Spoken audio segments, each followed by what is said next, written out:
Bonjour, dynastie des élites, bonjour les amoureux du management. Une fois de plus, on vous dit salut. Donc, bienvenue à MKDG, bienvenue dans cette chaîne qui est impactante, qui doit vous rendre impactant, qui doit vous rendre charismatique, qui doit vous rendre professionnel et surtout développer votre employabilité afin de vous permettre de mieux s'insérer dans le monde professionnel et surtout de dénicher la perle rare. C'est quoi la perle rare?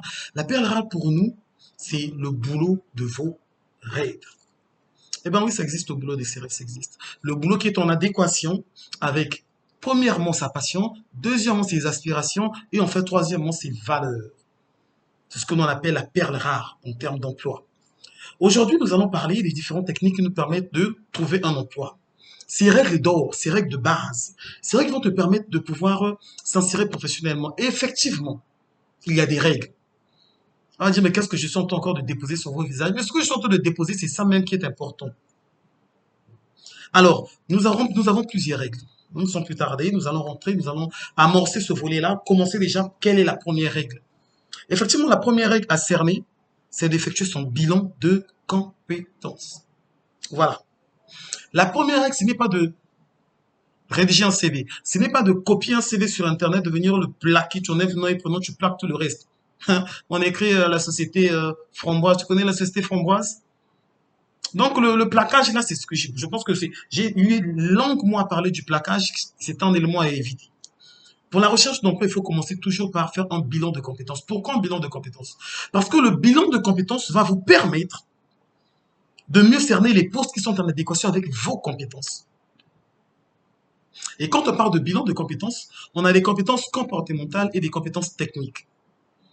Il y a un troisième type de compétences appelées les compétences folles, ou encore des mad skills, les compétences comportementales.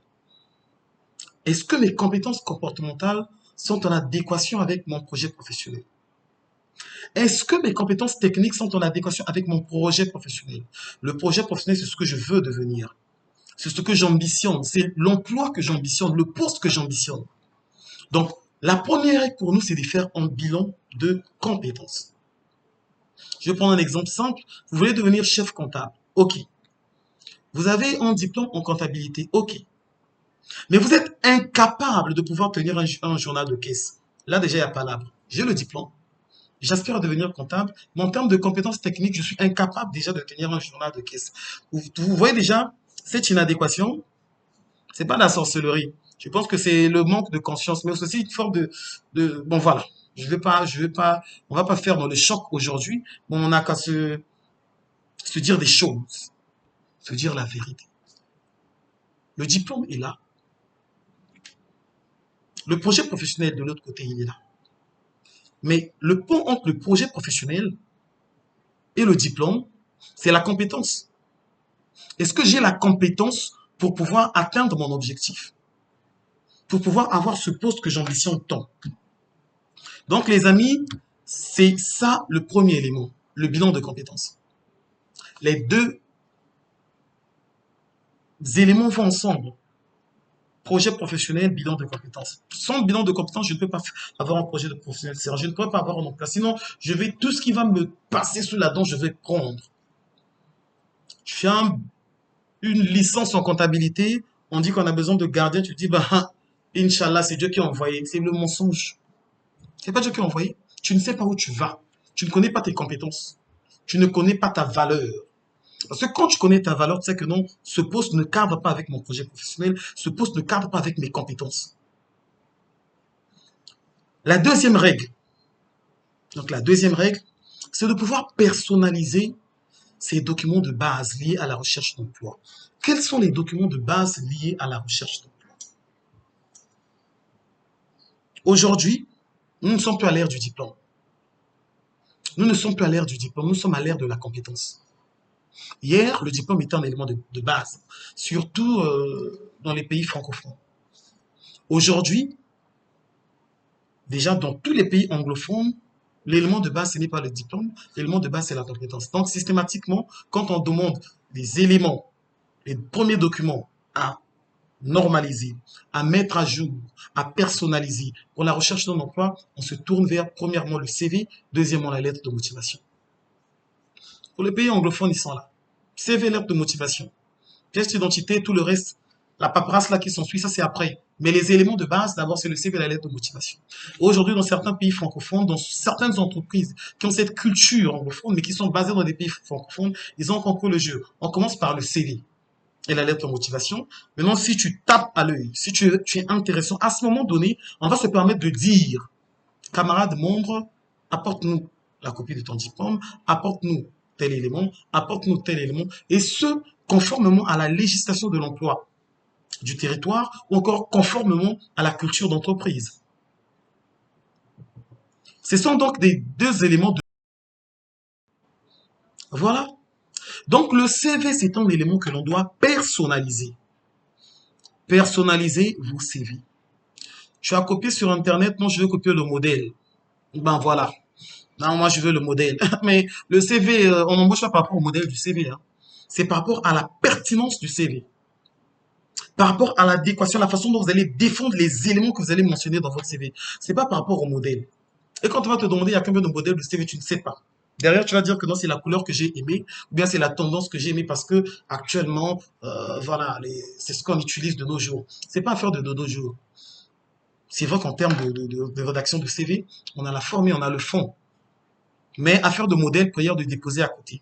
Voyez d'abord le type. Voyez d'abord la contenance. Qu'est-ce que je veux déposer? Les compétences. Donc, le premier point, le premier élément qui est le bilan de compétences impacte systématiquement la personnalisation du CV, la rédaction du CV. Parce que dans le CV, si je fais un CV thématique, je saurai quelles sont les compétences que je vais mettre en avant dans mon CV. Et les compétences qui seront en adéquation avec mon projet professionnel, pour ne pas dire des compétences qui seront en adéquation avec le poste que je cible. J'ai des compétences en comptabilité, voilà, je pars déposer mon CV pour un emploi en pétrochimie. Qui t'a envoyé même? Et à la fin, c'est comme si ça ne suffisait pas, tu vas dire, Inch'Allah, Dieu voit. Mais Dieu voit et il sourit.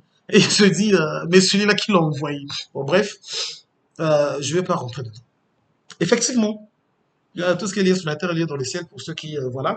Donc, Dieu a le droit de sourire. Il a aussi le droit de, entre-temps, de te regarder et dire, mais celui-là, mais franchement, voilà, parce que cette prise de conscience, vous ne l'avez pas.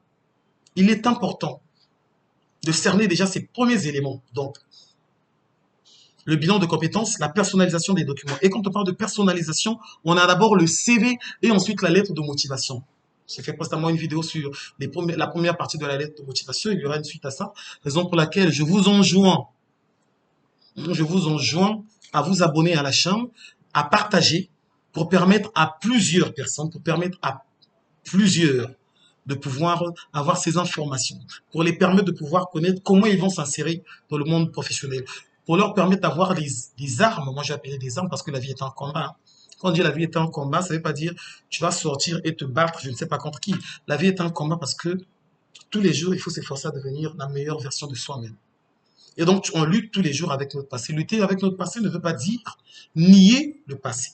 Non. Ça veut simplement dire devenir la meilleure version. Peu importe le point. Chacun son combat, chacun sa façon de faire. Mais pour aujourd'hui, vous êtes mon combat. Ça veut dire que pour aujourd'hui, là, moi, ce que je voudrais, c'est que vous puissiez avoir tous les éléments de base qui vont vous permettre d'avoir l'emploi que vous voulez. N'oublions pas que l'emploi valorise. Socialement parlant, quand vous avez un emploi décent, ça valorise l'homme. Il n'y a pas de saut métier. On reviendra sur ce qu'on appelle emploi décent. Donc, le deuxième point, reprenons sur nos thèmes, le deuxième point, c'est la personnalisation des documents. La personnalisation des documents, nous avons la personnalisation du CV, nous avons la personnalisation de la lettre de motivation, élément important, élément primordial pour pouvoir maintenant commencer la recherche de l'emploi. On finit avec la personnalisation des différents documents, le troisième point. Alors, le troisième point fera l'objet de la prochaine vidéo.